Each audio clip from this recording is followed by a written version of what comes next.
Minutes after the women's game ended, the men's team tried to make it 2-for-2 against Luther this season.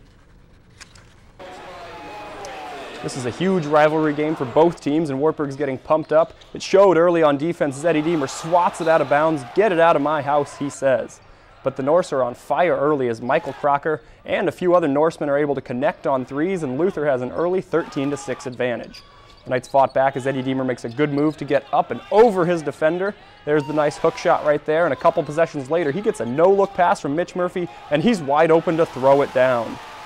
Late in the second half, Deemer would go to the ground from an ankle injury. He would be out for the rest of the game. At halftime, Luther is up 35-32. In the second half, the Levick Lunatics are as loud as ever, and that helps spark the Knights as Thomas Perkins slices through the D for a couple points. Clay Cook also worked hard down low, and there's another 2 points for the big man.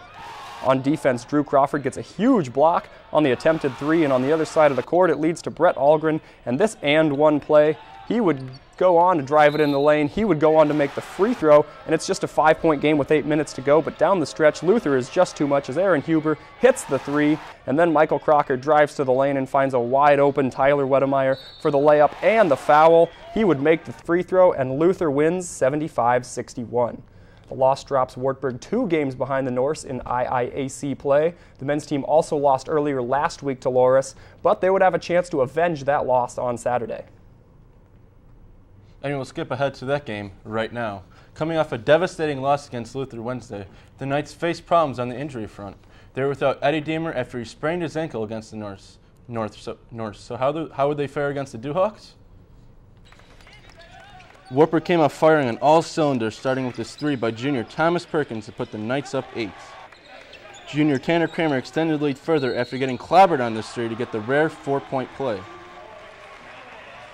The Orange and Black were dominant in the first half, getting up as much as 17 with 10 minutes left thanks to this pass from Brett Algren and the sophomore Dan Van Groningen. They slowed down a bit and went to halftime, still up by 10. The Knights were still in control throughout the majority of the second half as Van Groningen drains one from deep here. But Loras got on a roll with 10 minutes left and went on a massive 12-0 run, starting with this layup by Jake Rutin. The Duhawks caught up with Wartburg with 6 minutes left off this corner three from Aaron Schuler. Loras got their first lead of the game here thanks to Schuler's pass to Ryan Kuhn for the easy lay-in. Wartburg fought back though and retook the lead as Mitchell Murphy fights his way into the paint for the layup. Murphy does it again here with the great Dwayne Wade Euro step to extend the lead to 6 with 3 minutes left. The Duhawks try to get back in the game with the steal and score by Bobby Harmoning, but the Knights made their free throws at the end and put the game away to win 58-55. Let's hear from Murphy. Yeah, I mean, we just knew we had to dig deep and play hard every possession. I mean, we came out strong, so I mean, it's a good win for us, get us back on track. Van Groningen was also a big factor, scoring a career-high 12 points. Murphy pitched in with 11, including 6 in the second half. Wartburg is now 11-7 overall and 6-2 in conference play, and will head to Dubuque Wednesday to face off against the Spartans.